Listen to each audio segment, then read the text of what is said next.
Hello and welcome to Unacademy, a one-stop destination for the English medium civil services aspirants. A very good morning and welcome to the most comprehensive Hindu analysis on YouTube. So let's start the discussion by first looking at the topics that we are going to discuss. From the Delhi edition of the Hindu, I have chosen 10 important articles. So let's cover all these topics comprehensively so that you don't have to go back and read the newspaper again. But before we start, I have a couple of important announcements. Those of you who are preparing for 2027 and beyond, I'm sure you must be struggling with your basic concepts, especially in core subjects such as Indian economy. So, to help you cover basic concepts in economy, Shamsar is conducting these free platinum classes covering NCRT class 12, focusing on macroeconomics. Now, under the platinum model, you get to have a much more immersive and interactive experience as you get to keep your cameras on and the teacher gets to look at all the students as well. So, if you want to experience the platinum classes and cover these basic concepts in Indian economy, please ensure that you attend these classes, which started from 5th of May and they'll continue till 9th of May. These sessions are taking place live at 5 p.m. every day, and the link for the same is provided in the description box below. And those of you who are looking to enroll for our Plus and Iconic classes, you have a great opportunity as Unacademy is providing a flat 50% off along with up to 6 months of free extension. So now you can avail a subscription at just 19,999, which essentially comes down to around 889 rupees per month. So this will give you access to all the live and recorded lectures along with the test series and the study material and one-on-one mentorship. So those of you who are interested, please check out the link provided in the description and don't forget to use the code IAS English in order to avail the discounted price. And I'm told this offer will end on the 9th of May. So with this, let's get started and look at the first article. On page number 6, we have a column that focuses on India's public health system.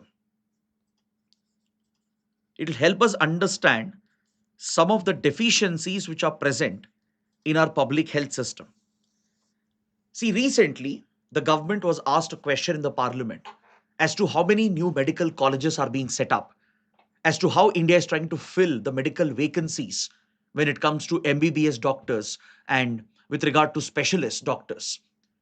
So, for this question, the government of India provided a reply.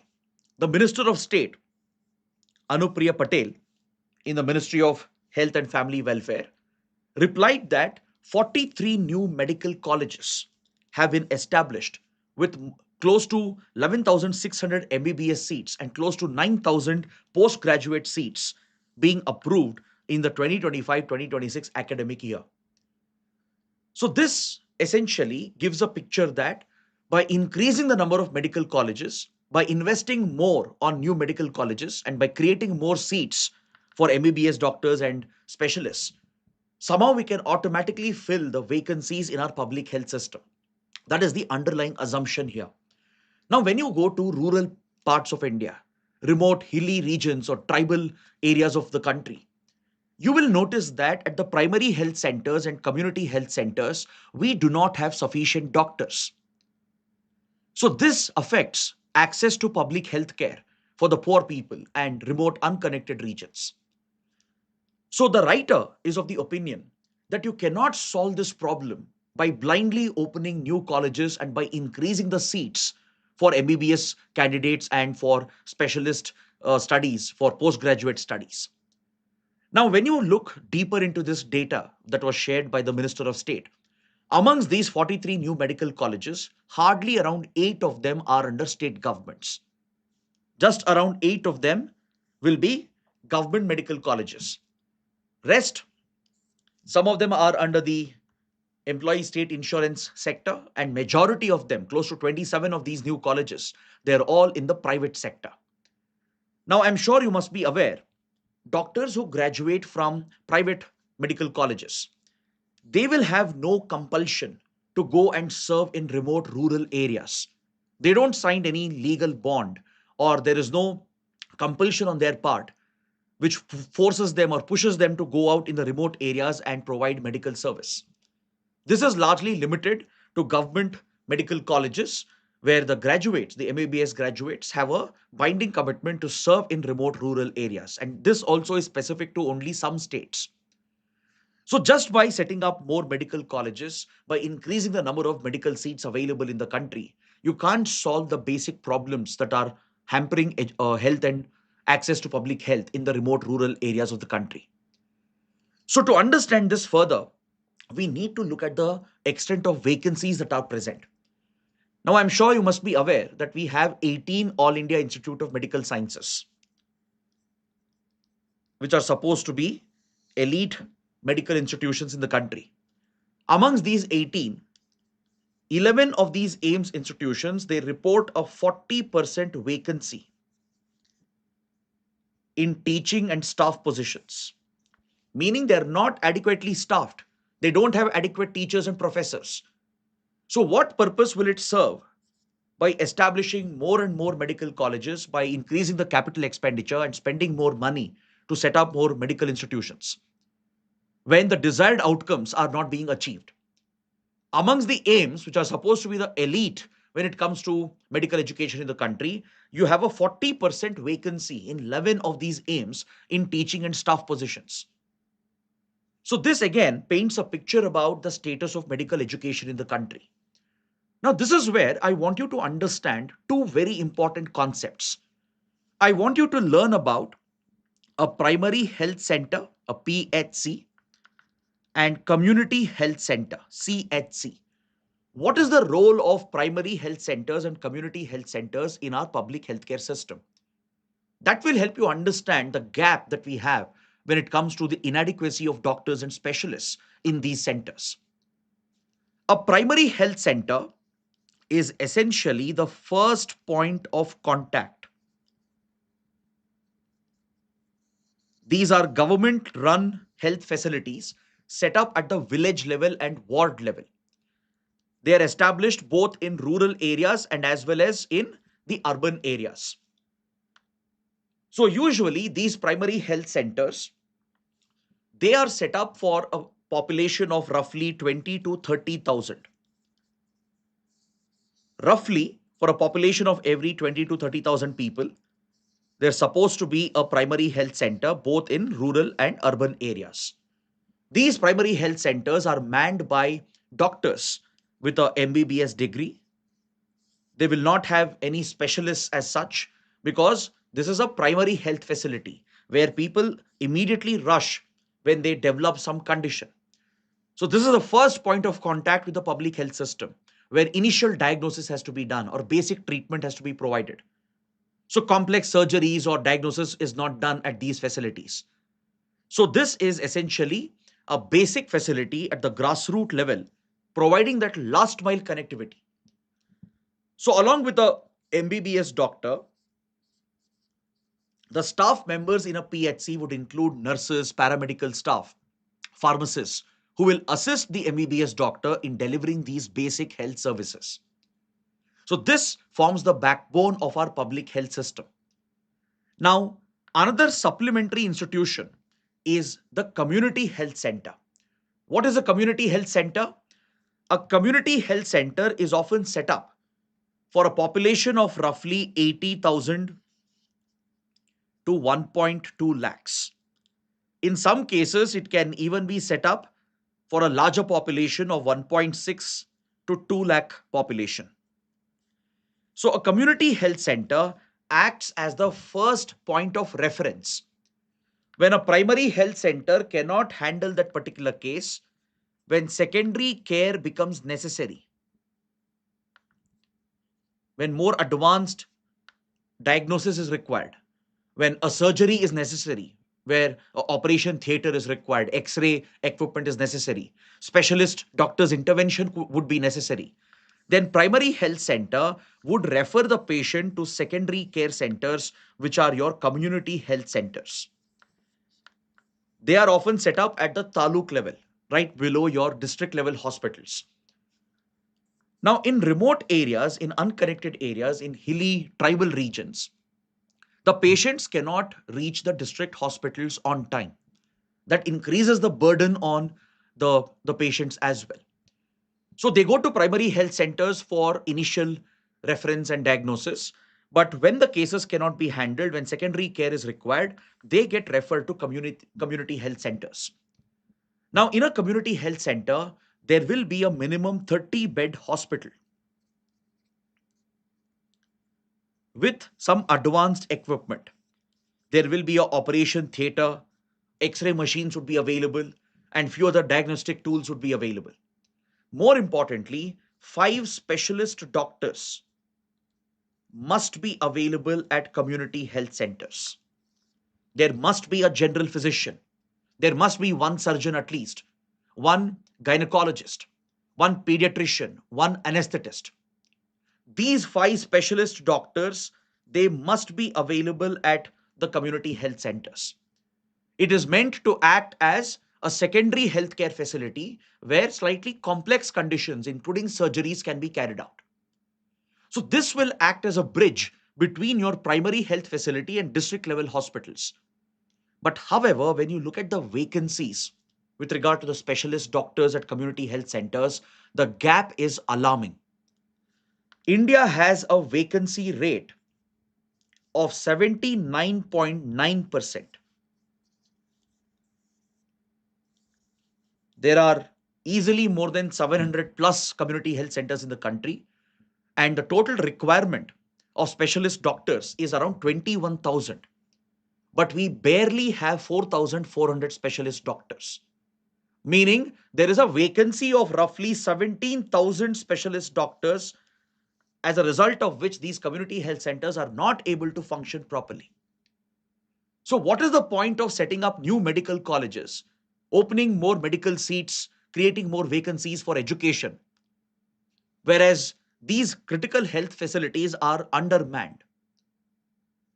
So, this is the fundamental problem, the structural problem in our medical education that the writer is trying to highlight in this article. There is a gap between medical education and public health. That's why the author is urging the government to take a relook at blindly establishing more colleges because it generates its own business. Instead, the author is urging the government to link medical education closely with the goals of public health care. For example, if more colleges are being established, if more medical seats are being provided for MBBS degrees, if more seats are being opened up for post graduation, then the government can put in a mandatory requirement ensuring that you can bring more fresh graduates and postgraduates into these community health centers and make them serve the remote rural parts of the country. Right now, studies have shown that many doctors don't prefer these remote postings, mainly because the remuneration is very low. Also, the lack of facilities. These health centers, they don't have even basic facilities, including sometimes a toilet or electricity. The staff quarters are not appropriate for the family. How can you expect doctors to take their entire family and settle in these areas if you can't give them proper accommodation? If the region doesn't have a proper school, why would doctors prefer these postings when they are uncertain about the education of their own children? These are the basic problems that have to be solved. See, right now, state governments have an incentive to set up more medical colleges because central government provides additional funding for establishing new government medical colleges. That's why state governments are blindly rushing to set up more and more medical colleges. That will not solve any problem. In existing colleges, we have so many vacancies in teaching positions. In community health centers, you have a near 80% vacancy for specialist doctors. The problem can be addressed if there is a better alignment between your medical education policy and your public health policy. So, to ensure that more doctors take up these postings, you have to create the right incentive for them. You have to incentivize the doctors. Why would they go serve in these areas where basic facilities are not available, right? After they have put in so much effort, taking nearly 5 to 7 years of their life focusing on medical education. So the government can use the same capital, the same money to create better incentives, build better staff quarters and accommodation, provide better amenities even in the remote parts of the country, ensure that schooling facilities are available in house or in the same locality. And this can push more and more doctors to prefer these postings. So, this is something that can be relevant for GS paper 2 under health and governance. So, based on what we discussed, please take up this mains practice question and try to practice your answer writing. Now, let's move to the next topic related to the recent state assembly elections in Tamil Nadu, in West Bengal. We have a couple of articles in today's newspaper that helps us understand some of the powers of the governor post elections. First of all, many of you might be wondering why in Tamil Nadu, the party with the largest number of seats, the TVK, led by Tamil superstar Vijay Talapati, why hasn't the party been invited? Why hasn't Vijay already been appointed by the governor as the chief minister of the state? Right? What's the issue happening here? Then parallelly, Mamata Banerjee in West Bengal has said that she will not resign, that she has not lost the elections, that elections have been rigged and manipulated. So what happens when a CM says that I'm not going to resign, even after the person has been clearly defeated in the elections? What powers does the governor have in this regard? That is something we'll try to break down and understand. Now, the governor of Tamil Nadu, who is also the governor of Kerala as well, has held back on inviting Joseph Vijay or Vijay Thalapathy to form the next government because simply the TVK doesn't have the numbers. See, in Tamil Nadu, to form a government, you need majority, which is 118 seats in the assembly.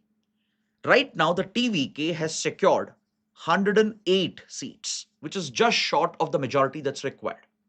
And don't forget, TVK will be losing 2 of these seats. Why? Because Vijay himself had contested from 2 constituencies and he has won both. So, according to the constitution, I'm sure all of you must be aware, when a candidate wins 2 constituencies, they have to decide on one and give up the other constituency, which means you have to deduct 1 seat from here. And if the TVK with a coalition forms the next government, then the speaker of the assembly will come from the majority party. That is the convention which is followed in Indian legislative politics. So the speaker will essentially not vote unless and until there is a tie on the floor of the house. So you need to exclude these 2 numbers, which means TVK would be effectively down to 106. And now the Congress, which has broken the alliance with the DMK, has extended support with its 5 seats it has won, which will bring the total to 111. Look at the difference. There is a clear difference of 7 seats from majority. Now, if you take DMK and the AIADMK, they will cumulatively cross this number if at all they form a coalition, which is unlikely. So the governor is not convinced that any of the party has the confidence of the new legislative assembly. The governor is not convinced that any leader, be it Vijay or any leaders of DMK or AIDMK, can form a stable majority government. It's this which is the basis for not accepting the claim that the TVK and Vijay have made. The governor has asked the TVK and its leader Vijay to prove that they have the majority, to prove that they have the numbers. And the governor has this discretion to essentially order the leader of the single largest party to establish their majority on the floor of the house, what we call as a floor test, to show that they enjoy the confidence of the legislative assembly. Now, apart from that, the governor has utilized the powers under Article 174 to dissolve the legislative assembly as well. Because the term has expired, the term of 5 years, which is constitutionally mandated, has expired, and the governor has already dissolved the state legislative assembly. Now, please note down these 2 important provisions of the Indian Constitution. Article 164, which vests this power with the governor, where the chief minister is appointed by the governor. right? And other ministers who will be part of the Council of Ministers, they shall be appointed by the governor on the recommendation, on the advice of the chief minister. And these ministers, including the CM, shall hold office during the pleasure of the governor. Now, the governor does enjoy a certain discretion when there is a hung assembly. If there is a hung assembly and there's no clear majority for any party or for any coalition, right? The governor does enjoy a discretionary power under Article 164. The governor has a constitutional right to ask for the leader of the single largest party to prove that they have the confidence of the House. If necessary, the governor can even order a floor test. But if the deadlock doesn't break, if no party can actually claim majority in the House, then eventually the governor has to recommend President's rule under Article 356 as a measure of last resort. This is where the governor enjoys a certain degree of discretionary power. Now, we will discuss the pleasure of the governor in a few minutes. Whether these ministers, do they literally hold office at the pleasure of the governor? Does it mean the governor can fire a CM and the ministers at any point? That is something we'll examine in a few minutes. Now, before that, please note down under Article 174, the governor has the power to summon the House, to prorogue the House, and even dissolve the assembly after the term of the assembly has expired. And the constitutionally mandated term would be 5 years. Right? Now, coming to the case of Mamata Banerjee, where the incumbent government has clearly lost the election, right? And the CM, Mamata Banerjee, continues to insist that I'm not going to resign and continues to make these absurd claims that elections have been rigged and manipulated. See, some of the claims, if at all is valid, can be challenged in the court as well, right? There is something called the election petition, which the concerned candidates can file in the higher judiciary. But however, can the CM hold on to office? What happens if the CM doesn't resign? Can the governor simply remove a chief minister and the ministers? Do the CM and the ministers hold office at the pleasure of the governor? That is something we'll try to understand. Now, we saw Article 164. We saw the entire provision where it is explicitly stated that governor will not only appoint the chief minister and the ministers on the recommendation or the advice of the CM, but they hold office at the pleasure of the governor. Now, when you read this literally, in a literal sense, it appears as though governor has a discretionary power. Even the governor can fire or remove the chief minister and ask ministers to resign, right? That's the literal sense that you get. But that is not true, however, because India's constitution makers were very clear that holding office during the pleasure of the governor doesn't mean that governor has a discretionary power to remove the chief minister and the ministers.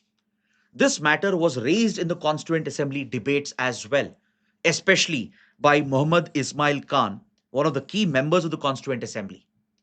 He insisted that if we mention the word during the pleasure of the governor, this might be literally interpreted.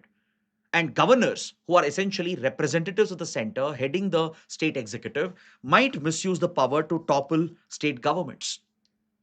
So, for this question, where Muhammad Ismail Khan had pushed for an amendment, they wanted an explicit mention where during the pleasure of the governor could be replaced with as long as the CM and the ministers hold the confidence of the Legislative Assembly.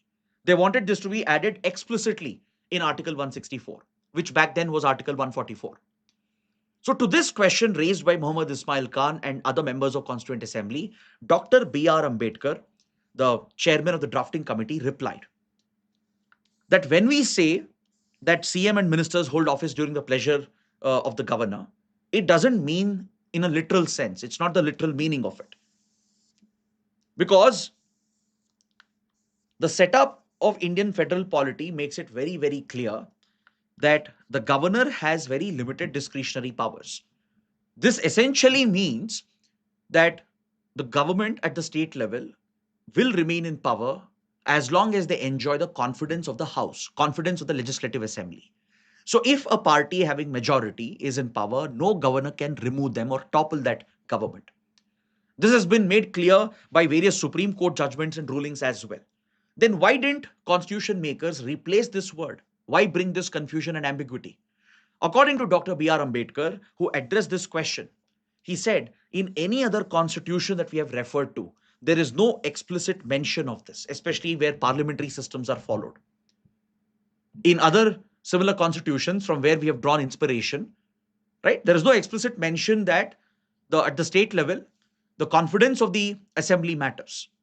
Though that is the essential sense, but it's not explicitly mentioned. So here, the term during the pleasure of the governor essentially is interpreted as when the party or when the leadership has the majority in the Legislative Assembly and the confidence of the Legislative Assembly.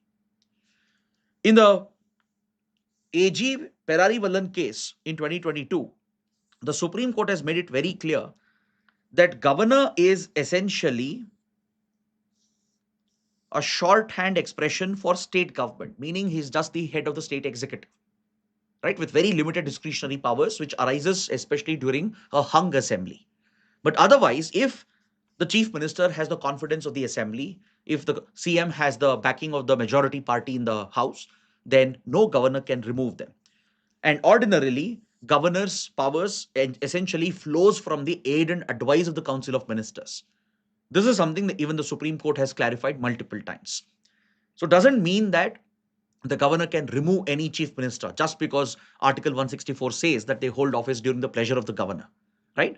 You can't take it literally. That's not the actual essence of it. The essence is that the CM and ministers will continue to hold office as long as they enjoy the confidence of the Legislative Assembly. So this was made clear by Dr. B.R. Ambedkar in the Constituent Assembly and by the Supreme Court through various rulings as well. Now, is it mandatory for a chief minister to resign? When the party has lost the elections, the ruling party has lost the elections, should the sitting CM, right, should they mandatorily resign? Is there any formal requirement as such? What happens if they don't resign? Can they claim to hold office even after that? See, this answer is very simple. The government remains in power only when it has confidence of the Legislative Assembly. Now, according to Article 174, we just understood the assembly gets dissolved by the governor once the term has ended. Once 5 years term has expired, the governor dissolves the assembly. So if there is no assembly, there is no question of that government enjoying the confidence of the assembly. So whether the CM resigns or not, it technically doesn't matter. Though there is a formal practice where chief ministers, they resign. That's a formal convention. It's a gesture towards the electorate that we respect your mandate, that we respect your choice. And the CM formally sends a resignation letter stepping down from the office. But however, this is more of a convention. It's not a mandatory constitutional or legal requirement. The CM need not specifically resign per se. But the practice is that most CMs, when they lose elections, they resign. They send a resignation to the governor because that is the correct thing to do. But if a CM insists that I will sit in office, I'll not resign, they can't essentially exercise that authority because there is no legislative assembly which places that confidence in the chief minister or in that particular individual who claims to be still the chief minister. So once the legislative assembly gets dissolved, automatically that government falls. And no matter what claims a leader can make, they can't be the chief minister of the state anymore. Now, what about challenging the elections? What about election petition? See, this is dealt with under Representation of the People Act. Section 100 of the RPA 1951 provides this provision where elections can be challenged on specific grounds in the higher judiciary. So this has to be done within 45 days from the declaration of the results. So there is a clear time period, a deadline to ensure that unnecessary litigations don't keep coming up throughout the term of a government, because that will affect the stability of the government itself and interrupt the process of elections. So a clear timeline has been set. If somebody has genuine legitimate concerns about how the elections were conducted, then within 45 days of the declaration of results, election petitions can be filed under Section 100 of the RPA. The grounds under which it can be filed includes corrupt practices by the candidate. If a certain candidate who has won the election, right, if you know that they have resorted to corrupt practices like bribing the voters, using threats and intimidation, etc., or basically taking over polling booths or forcing the voters, any such corrupt practices, if there is evidence to prove that and establish that, election petition can be filed and it can be maintained at the higher judiciary. Or if there is a non-compliance with the statutory provisions by the returning officer, if the returning officer does not follow the statutory obligations, then in under such circumstances as well, election petitions can be entertained. So it basically means that the petition can be maintained at the court. So if at all Mamata Banerjee genuinely believes that elections were manipulated or corrupt practices were used or statutory requirements were not followed by returning officers, then she can go and file a case. If they believe that the special intensive revision led to large scale deliberate deletion of voters, or if they believe that security forces were used to intimidate the voters, right? That's the allegation being made. They can challenge it. The grounds are available under RPA. But eventually, it will be left to the courts to take a call, to take the final decision with regard to this matter. So please take a practice question based on the powers of the governor, particularly post elections. So the only discretionary power is primarily during a hung assembly in the election context, right? When there's no clear mandate for any party, for any party to form the majority government, then the governor can exercise the discretion to and even wait for some time to see whether a post-poll alliance can be formed. And if there is no such alliance which can emerge with full majority, which can't enjoy the confidence of the assembly, then governor has no other choice but to call for the imposition of president's rule under Article 356. Now, moving on, we have several important articles for prelims and mains. Let's take a look at them one by one. On the front page, we have this article related to the Great Nicobar project. The Great Nicobar project is a very ambitious strategic project being pushed by the central government, and it includes a brand new airport, international container terminal, and as well as a township and a power plant, which is going to turn Andaman Nicobar Islands into a strategic economic hub near the Strait of Malacca. But however, the project has run into a lot of environmental concerns. It has even raised a lot of social concerns.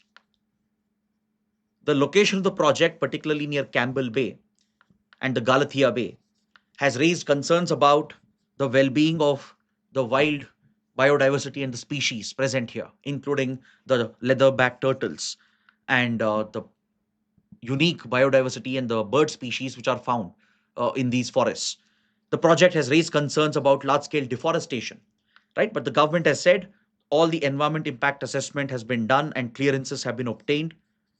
The government will even compensate for the deforestation that will occur through afforestation initiatives, through the compensatory afforestation fund, and even social displacement of local communities and local tribes, especially the Shompen, who are a particularly vulnerable tribal group, and the Nicobarese, another indigenous tribal community. Their concerns regarding displacement will also be addressed, as claimed by the government.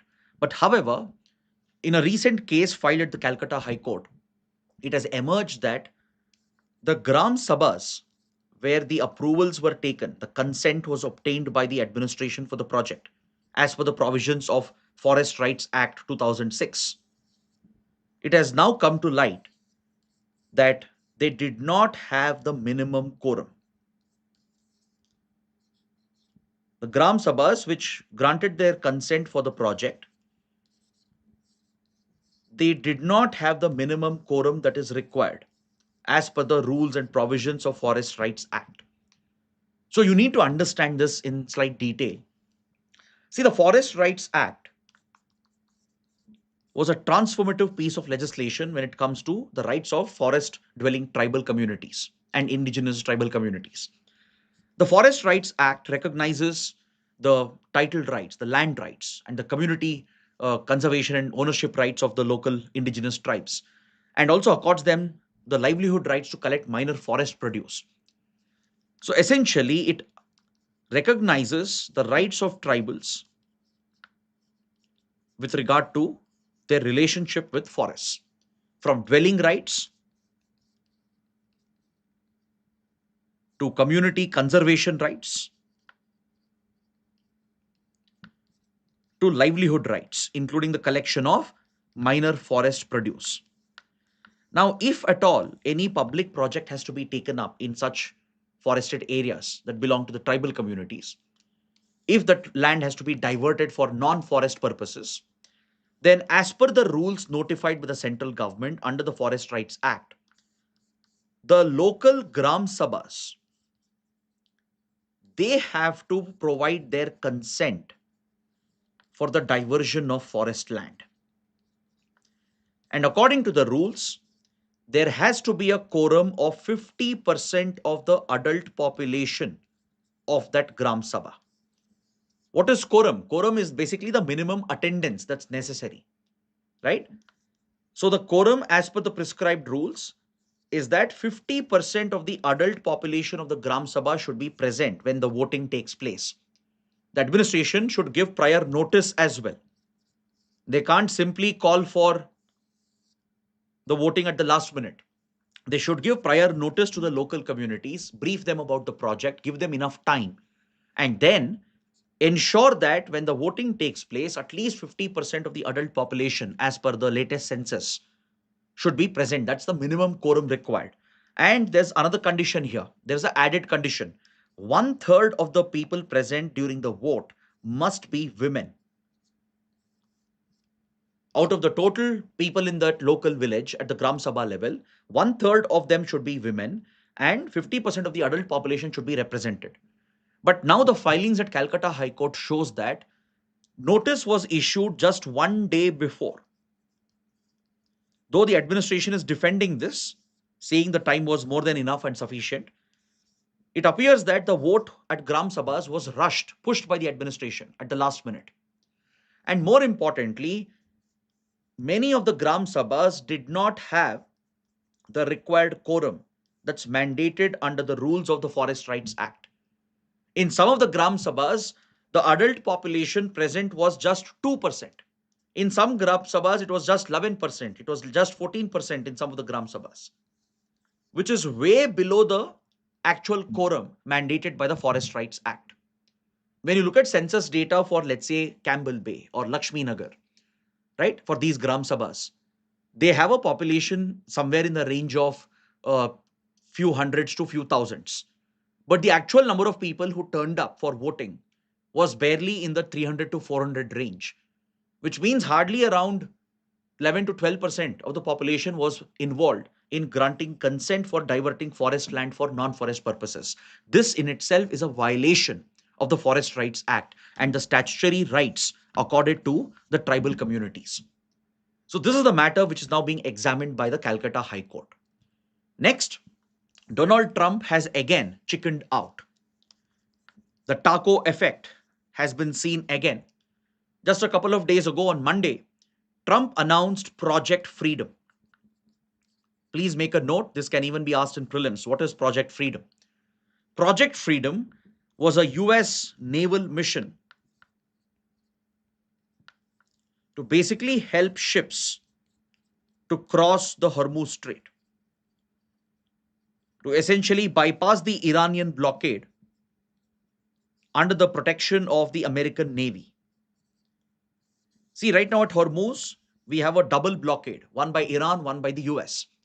Iran has imposed a blanket blockade on all vessels, right? Whereas US is primarily targeting Iranian vessels and Iranian ports. So the US, which has been desperate to try and open up Hormuz, launched this project called Project Freedom to essentially guide the cargo vessels which have been stranded in Hormuz for nearly 2 months and guide them out of Hormuz under American military protection to evade the Iranian blockade. But the moment US launched Project Freedom and the moment US Navy got involved to try and bypass the Iranian blockade, Iran immediately retaliated by breaking the ceasefire and launching fresh missiles and drones not only aimed at some of the ships in Hormuz, but also aimed at United Arab Emirates. In fact, the oil terminal at Port Fujairah was hit, where 3 Indians were injured as well. So, following this escalation, Donald Trump has now taken a backstep. Right? Both sides have maintained that ceasefire remains in action. Ceasefire has not been ended. War has not resumed. And both sides have now confirmed that they have sent their respective proposals to the other side. And both countries are examining the proposal of the other side. So this shows the limited utility of Trump's threats and Trump's military aggression. Right? Within a couple of days, Trump has backed out of Project Freedom and suspended Project Freedom, which again adds more credibility to the theory of taco. Trump always chickens out. He makes these grand threats initially to intimidate, but once challenged back, he will take a back step and he will essentially revert back to the previous position.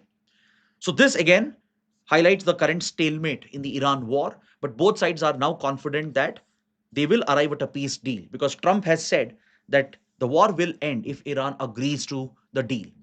Right now, both sides are examining the proposal, so let's wait and watch. Next, another important article related to crime rates in India. The NCRB, the National Crime Records Bureau, which is the nodal institution under Ministry of Home Affairs to maintain data on crime, has brought out the Crime in India report. The Crime in India report paints a picture about law and order situation in the country. It highlights many social issues and problems in the country. It also helps us understand the security situation of the country as well. So now we will take a brief look at the NCRB data. But if you want a detailed analysis on NCRB report, which can be very useful for mains exam, especially the essay paper and GS paper 3, please let me know in the comments. We can have a separate discussion, maybe a 15-20 minute discussion, where we will take a detailed look at the findings of the NCRB report. Now, let's get a brief outline or a brief outlook.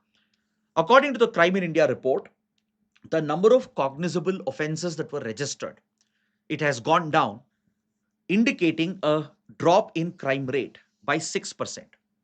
The number of cases are essentially tracked by the NCRB and categorized accordingly.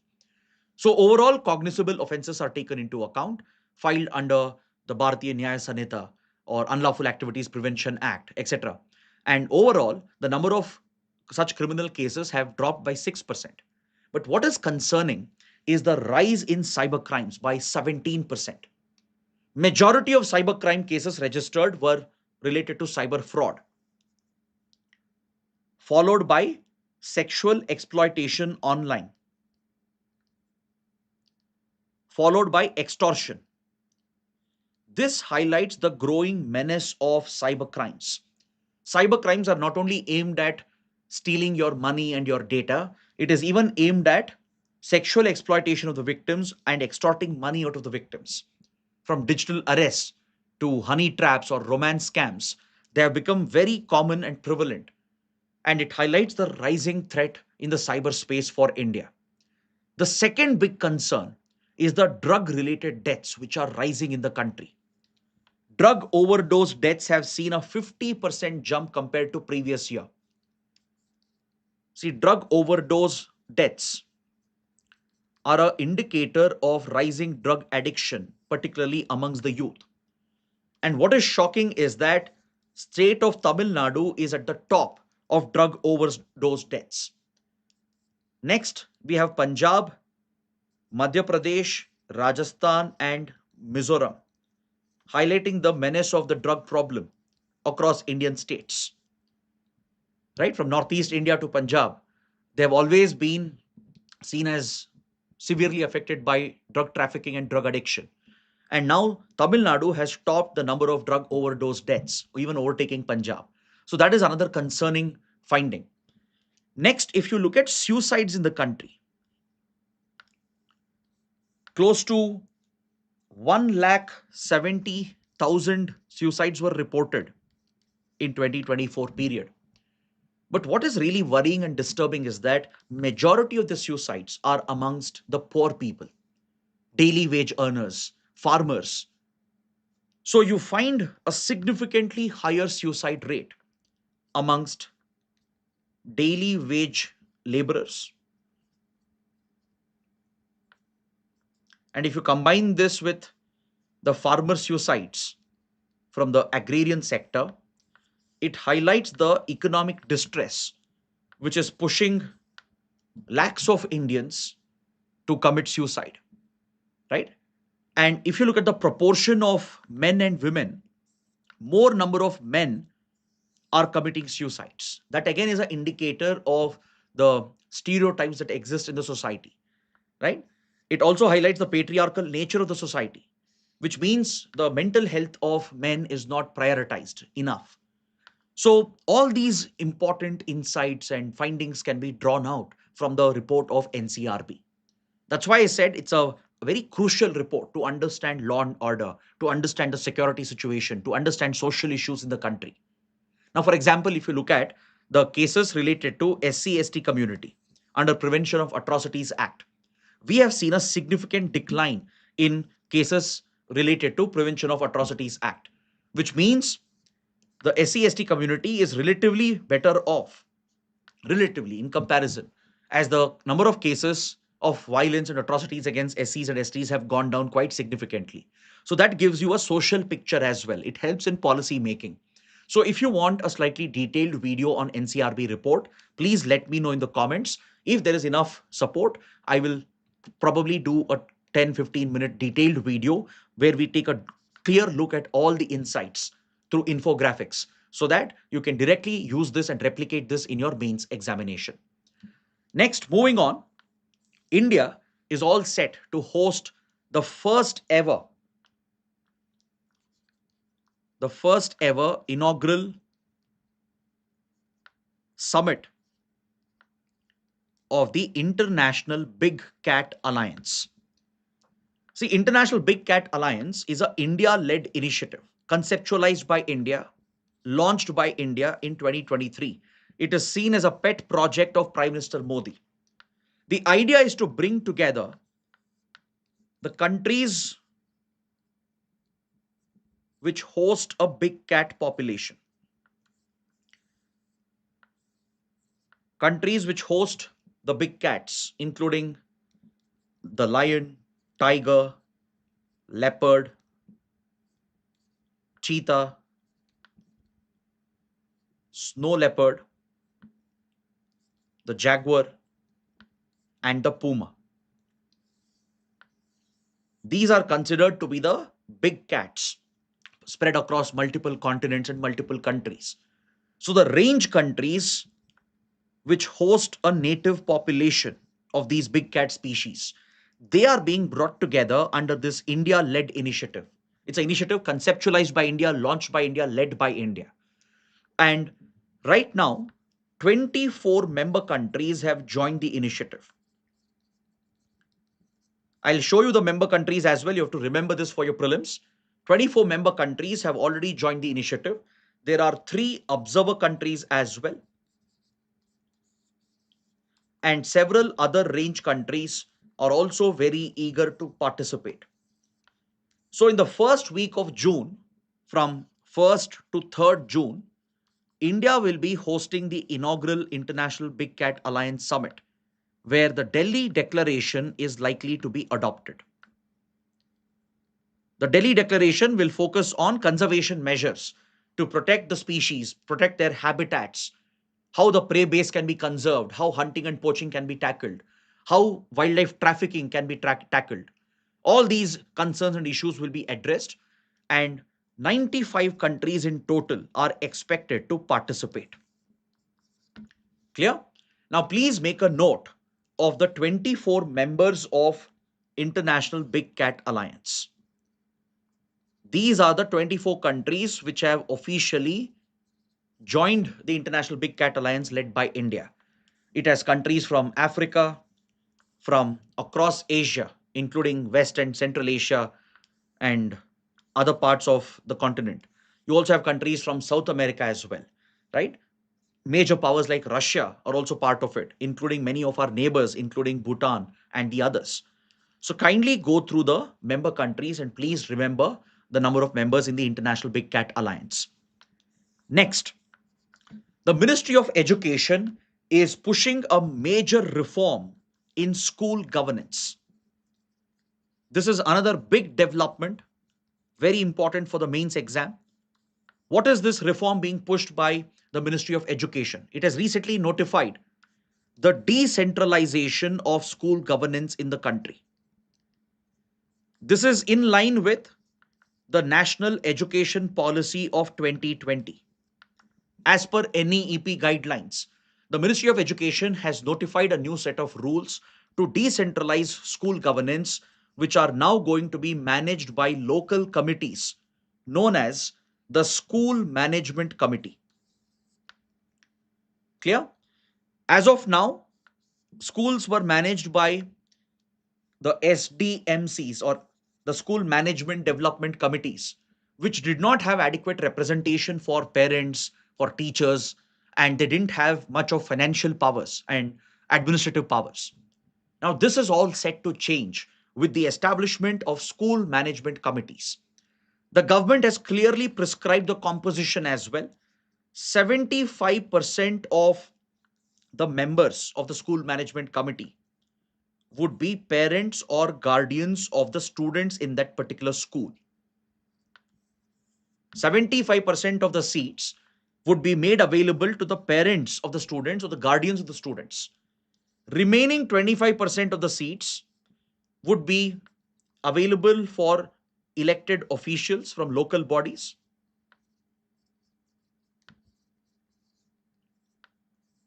for teachers, for the alumni, for academic experts, etc. It will also have representation from local workers like ASHA workers, Anganwadi workers, who have local knowledge of the education system, right? So 75% of the seats within the management committee will go to the parents and guardians of the students of that particular school. Remaining 25% would be opened for elected officials of local bodies in the local panchayats and in the municipal wards, and as well as for teachers of the school, alumni of that school, and experts, including local experts like ASHA workers and Anganwadi workers. Now, this committee will exercise significant financial and administrative authority. This is true decentralization of school governance, which is happening probably for the first time ever. So, up to 30 lakh rupees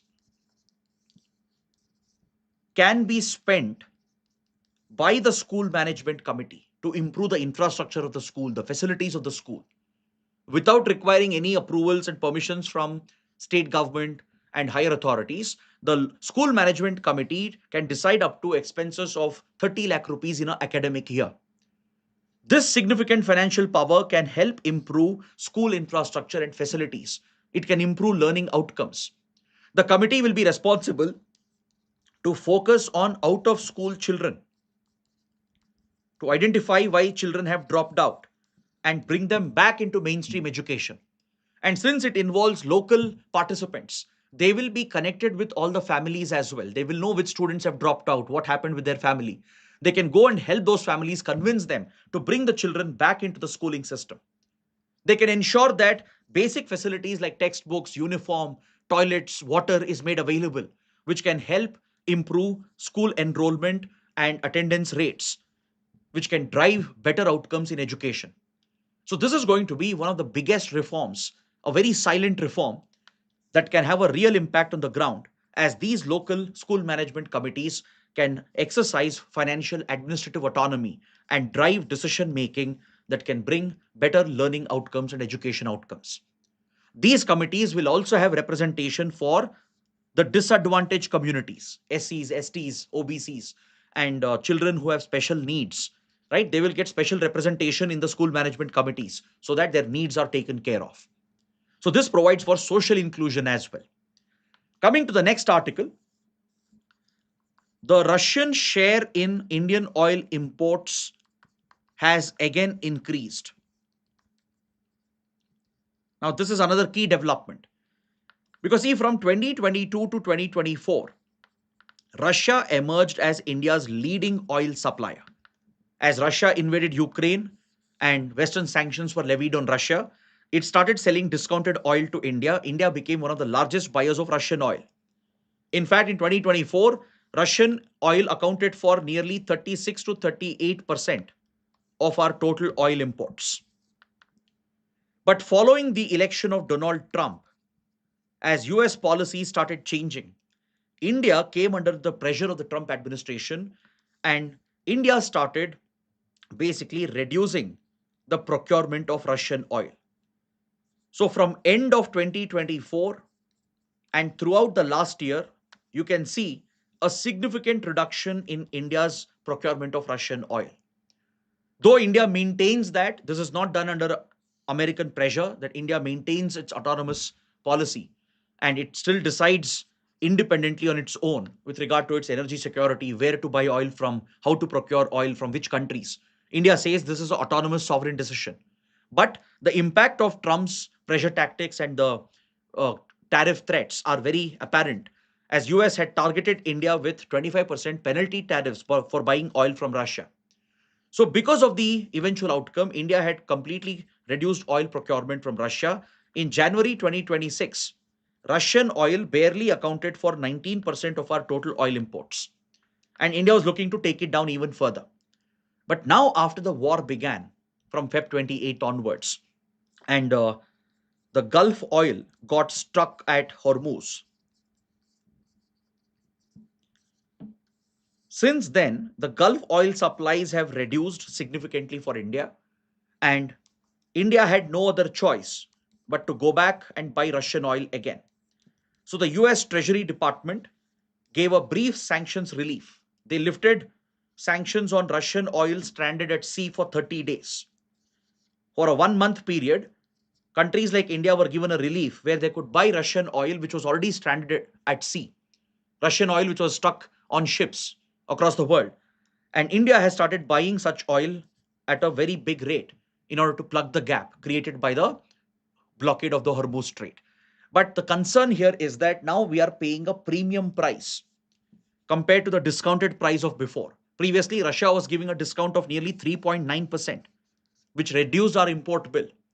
But now, with oil prices rising and Russia enjoying the unique advantage, it is selling the same oil at a premium of 2.5%, which increases the cost of Indian oil imports. So it's important to monitor these energy trends, as it can help you understand India's energy policies and how it is related to our foreign policy and our energy security policy. Coming to the last topic for today, under the prelim section, we have just one article. On page 12, there's an article related to the defense relations between India and Algeria. India and Algeria have held the first ever joint defense commission meeting. See, this highlights India's growing presence and influence in Africa, particularly in North Africa. Right? India is stepping up its influence in the North Africa region, focusing on access to Mediterranean Sea, access via Suez Canal through Egypt. That's why Egypt has been one of our key partners in the Middle East North Africa region. Then India is focusing on ensuring access to African resources. India has opened up new embassies, new high commissions across multiple African states. Traditionally, our foreign policy has always prioritized Eastern Africa, countries like Tanzania, Kenya, Mozambique, and the others. We've also prioritized Southern African countries like South Africa, Zimbabwe, and the others. But right now, we are paying special attention to North Africa, West Africa, and as well as Central Africa.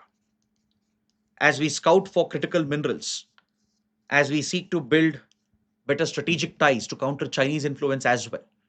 Right? India has been extending its presence and influence with countries like Ghana, for example, Nigeria.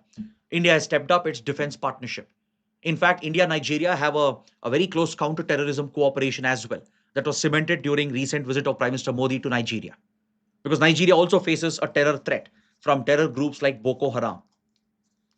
Then Algeria, which is in news, is also a country affected by sectarian conflicts, radicalism, extremism, and terrorism that spills over from the nearby countries like Libya, Morocco, and even Mauritius, Mauritania, and Mali. From all these countries located in the Saharan, sub-Saharan belt, right? There is a spillover of radicalism, extremism, and terrorism. There is a strong presence of groups like Al Qaeda and Islamic State that operate in this part of North and Western parts of Africa. So India's improving defense relations is a good sign, and the first ever Joint Defense Commission meeting has taken place with Algeria. So on this note, I bring the analysis to an end. I hope the discussion was clear. And if you guys have liked the session, understood all the topics, do press the like button, share your comments, and don't forget to subscribe to our channel. Thanks for watching.